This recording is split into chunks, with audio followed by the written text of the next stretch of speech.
రగిలే రాళ్ళని పునాది చేసి ఎదగాలని, తరిలే వాళ్ళని హితులుగా తలచి ముందుకెళ్ళాలని,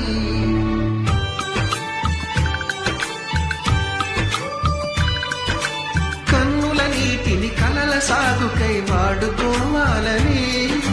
కాచే నిప్పుని ప్రమిదగా మలచి కాంతి పంచాలని, గుండెతో ధైర్యం చెప్పెను, చూపుతో మార్గం చెప్పెను, అడుగుతో గమ్యం చెప్పెను, నేనున్నానని నీకేం కాదని,